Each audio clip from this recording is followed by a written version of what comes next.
single snowflake, Carol. Not one. Wow. What a beautiful, beautiful day. What a spectacular view.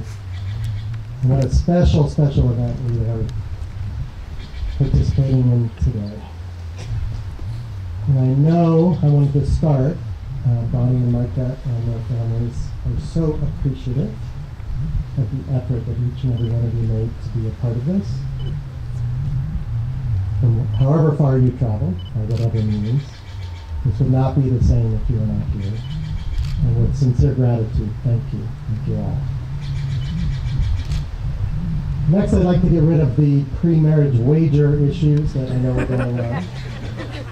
So for those of you who bet that attending this wedding would require a 3-night, 4-day trek into the backcountry with bow and arrow and fishing rod and ancient Indian fire starter to obtain the remote mountain meadow wedding, you lose. The rest of us win though. And those of you who bet Micah would wear flip-flops, you also lose. And anybody who thought Doc and Sid wouldn't be on the guest list, shame on you. Right.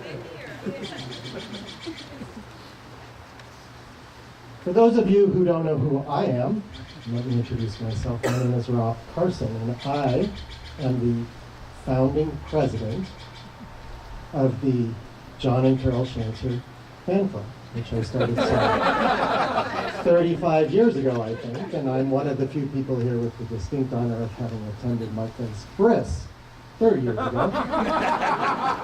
Perhaps that will come back later in the... He was careful. And more recently, I've had the honor of becoming also president of the Bonnie and Micah fan club.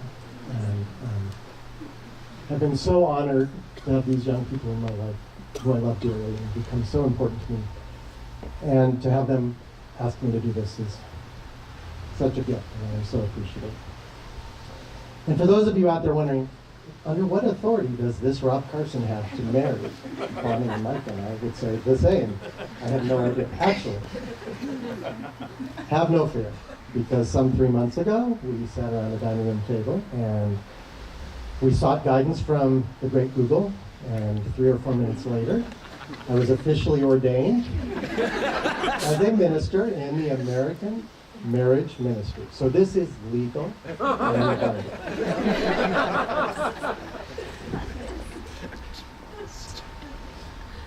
But this is my maiden voyage in doing this, and I know this is your maiden voyage in doing this as well. So we're a little nervous, and I thought it might be helpful for all of us to take a moment to ground ourselves and take a few deep breaths. Deep breath in and out. And in and out. To ground ourselves to this moment, this place, this time, this circle that we have entered, that Bonnie and Micah have created, with the intent of creating an intense focus on one thing, to be here now with Bonnie and Micah to celebrate this amazing event. Now, most of you here, I think, know the romantic story that is Bonnie and Micah, how when they were young, they met and noticed an immediate connection, and in fact dated briefly. But life and age and circumstance led them to go separate ways, which, as any good love story, is usually a good thing.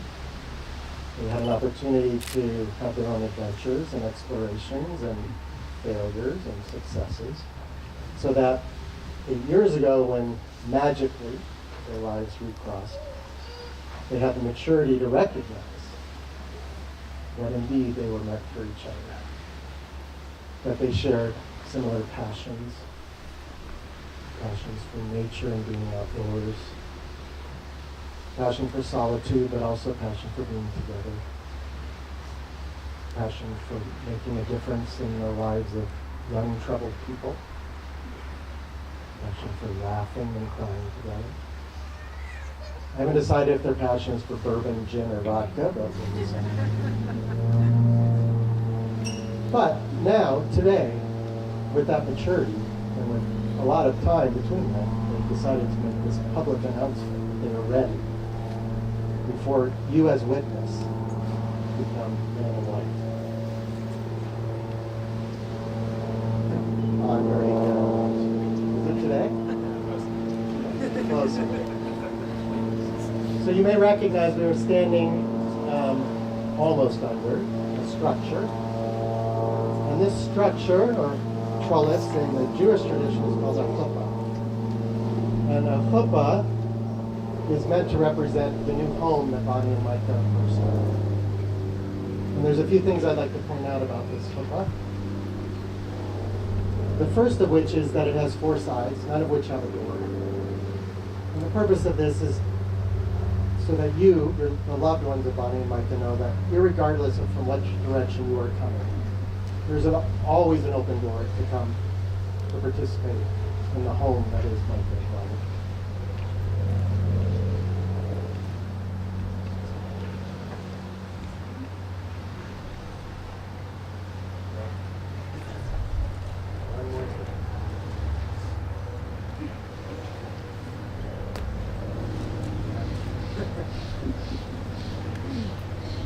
There's no furniture inside.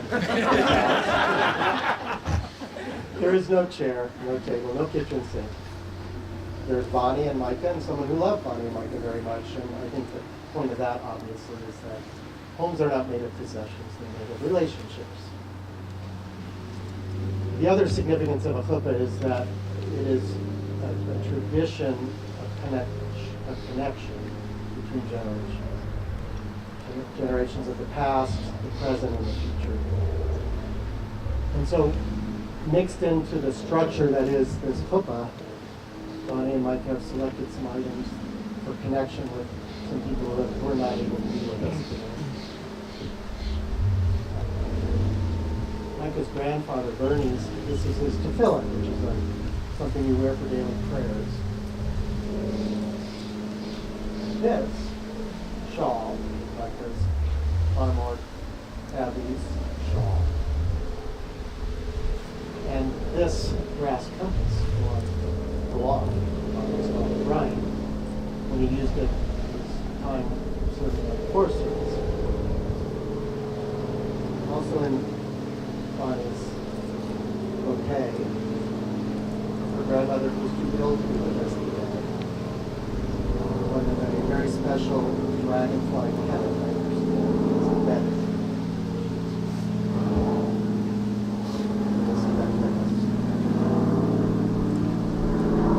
So in keeping with this theme of Bonnie and Micah's home, they have selected a poem of significance to them, a friend. I've asked T to come up and read it.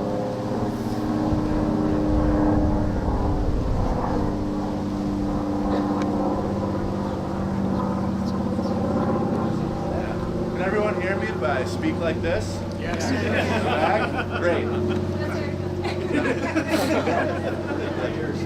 Thank you. To dream of a house, it has been said, is to dream of one's own soul. So I say, make that house safe and warm, but then build it on the cliff of the unknown, because we must never forget that we are travelers, not trees or rocks. And as we look over that great expanse of air and God every morning while having our tea, we may let ourselves feel safe and warm for a while, but not for long. For the day calls us, and that, what we alone were born to do, awaits us.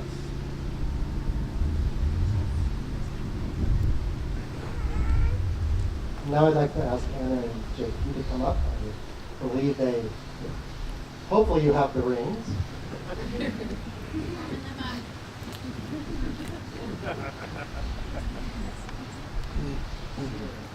So Mike and Bonnie designed these rings themselves. To embody the balance between mountains and sky, we love you and we wish you the best.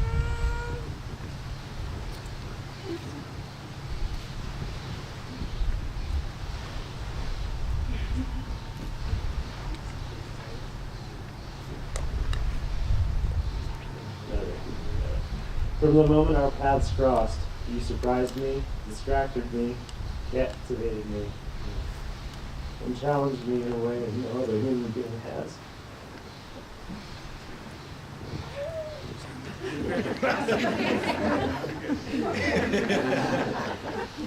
I've fallen in love with you again and again, countless times without reservation. And I still can't believe I get to spend the rest of my life with you.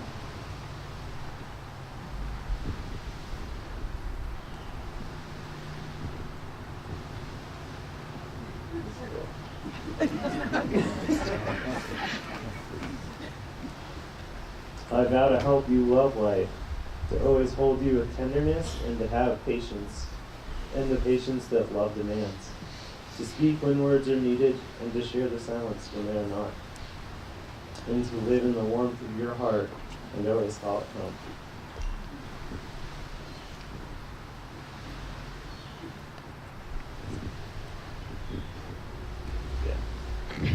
I vow to fiercely love you in all your forms, now and forever, no matter what challenges carry us apart. I vow to always find my way back to you.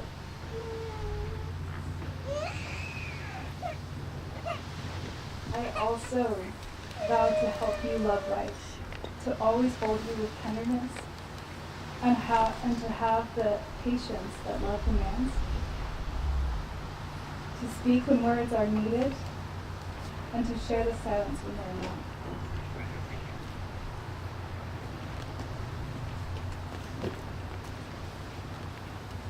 And to live in the warmth of your heart and always call it home. I vow to fiercely love you in all of your forms, now and forever, and no matter what challenges carry us apart, I vow to always find a way back to you.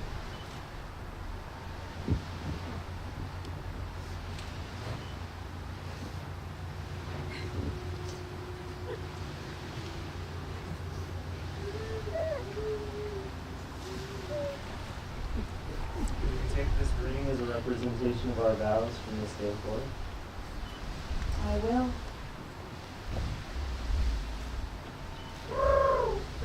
And will you take this ring as a representation of our vows from this day forward? I don't need my drum. Absolutely, I will.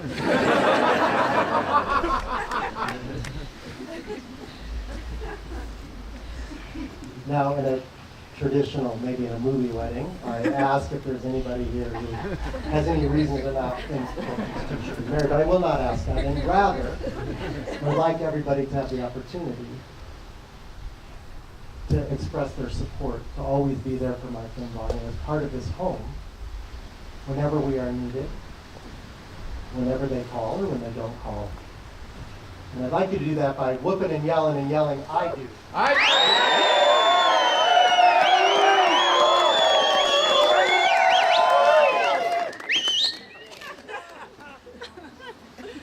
So now back full circle to the bris. I wasn't going to bring this up. Carol sheepishly came up to me last night, blushing, recalling the event, the bris, and the Moyle, who had performed the bris, taking her aside. The young mother, to reassure the young mother, that indeed, nothing to worry. Your son will grow up and make a woman very happy. I don't know if I'm So Micah has also confided in me a lifelong dream about another cherished Jewish tradition, which is at the end of the wedding, taking a wedding, and I don't know where the glass is. Does somebody have a glass? So it is a tradition at the end of a Jewish ceremony for the man to break a glass under his foot. And there are a variety of reasons that are supposedly behind this, but I think we agreed that in part it was a nice representation of Bonnie and Micah breaking with their unmarried past so that they would have the freedom to move forward in their new married circumstance. Although Bonnie confided in me, it was really Micah's last chance to put his foot down. So, with Bonnie's approval, Micah's going to break the glass, I'm going to pronounce them man and wife, and we are going to celebrate. And then, oh, but not until you break the glass. Is it okay, sweetie?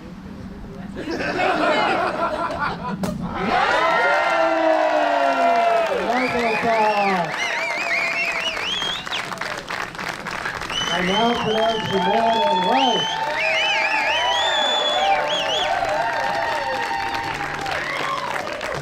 That is it. We're done.